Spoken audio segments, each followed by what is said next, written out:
အတက်အာမခံနဲ့ပတ်သက်ပြီးတော့ကျွန်တော်တို့အခုအလက်လောက်နေတဲ့ company မှာပဲဝယ်ပိုကောင်းသလားဒါမှမဟုတ်ရင်အပြင်သွင်းရောင်းမှာရောင်းတဲ့အတက်အာမခံစီကဝယ်ထားပိုကောင်းသလားဒီအဖြစ်ဖြစ်နဲ့ပတ်သက်ပြီးတော့ကျွန်တော်လက်တွေ့ကြုံရတဲ့အတွေ့အကြုံလေးတစ်ခုနဲ့မျှဝေပေးခြင်းပါတယ်ဒီမြန်မာတိုင်းသားတယောက်က John ထားပါတော့ John ကအဲ့ဒီ company မှာလောက်တန်9နှစ်လောက်ရှိပြီနောက်တစ်ချိန်ကျရင်လည်းအဲ့ဒီ company မှာပဲပင်စင်စားဖို့ရည်ရွယ်ချက်နဲ့အချိန်ပြည့် company မှာပဲအများအားလောက်နေတယ်အဲ့ဒီ company မှာပဲရောင်းတဲ့ခံစားခွင့်မှတမျှကိုသူပြည့်ပြည့်ဝဝယူထားတယ်အတက်အာမခံလည်းအဲ့ဒီ company မှာပဲသူယူထားတယ်ဝယ်ထားတယ်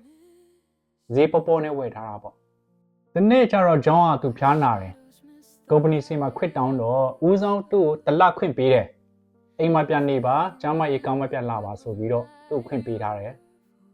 တလလောက်လွန်သွားပြီ John ဆိုတဲ့လူတယောက်ကနေမကောင်းသေးဘူးဒုတိယချိန်အနေနဲ့ company စီကနောက်ထပ်တလခွင့်ပြုချက်ပေးဖို့တောင်းထားတယ် company လည်းသူ့ဒုတိယချိန်အနေနဲ့ခွင့်ပြုချက်ပေးပြီးတော့အိမ်မှာပဲကျမ်းမရေကောင်းတဲ့ချိန်ထိနေလို့ရတယ်ဆိုပြီးတော့ခွင့်ပြုချက်ပေးထားတယ်ဒုတိယပြီးတော့လဲ John အနေမကောင်းသေးဘူး3လမြောက်မှာ company ကသူ့အလုံးနေနားလိုက်တယ် company ကသူ့အလုံးနေနားလိုက်ပြီးဆိုတော့ခံစားခွင့်မှန်တယ်မြလဲရတန့်သွားပြီ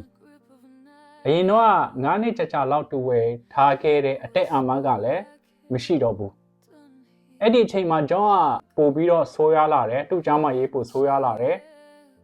ကျမ်းမာရေးတိတ်မန်ငယ်ပို့ဆိုးရွားလာတဲ့အချိန်မှာအခြား company စီကအတက်အာမခံရှာဝယ်တဲ့အချိန်မှာလည်းဝယ်လို့မရတော့ဘူးအဲ့လိုမျိုးဖြစ်သွားတယ်မကြခင်မှာပဲ John ကဆုံးသွားတယ်ဒါအဖြစ်ရမှအောင်ပြောပြပေးတာနော်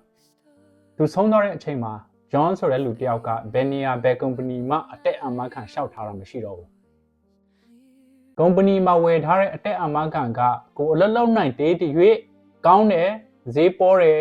အဆင်ပြေတယ်ကိုအလုံးမလုံးနိုင်တော့တဲ့တစ်ချိန်ကြာလို့ရှိရင်အတက်အာမခံကရတန့်သွားနိုင်တယ်ဘာဖြစ်လို့အဲ့ဒီအဖြစ်ဖြစ်နဲ့ပတ်သက်ပြီးတော့လူချင်းမင်းတို့မျှဝေပေးခြင်းလဲဆိုတော့စဉ်းစားလို့ရအောင်ပေါ့နော်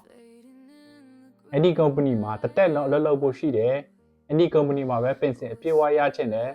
ဘယ်လောက်ပဲဖျားနာနေပါစေအဲ့ဒီ company မှာပဲဆက်လက်လုပ်ဖို့ရှိတယ်ဆိုရင်တော့ဟုတ်ကဲ့အလောက်စီကရောင်းတဲ့အတက်အာမခံကိုပဲဝယ်ကြ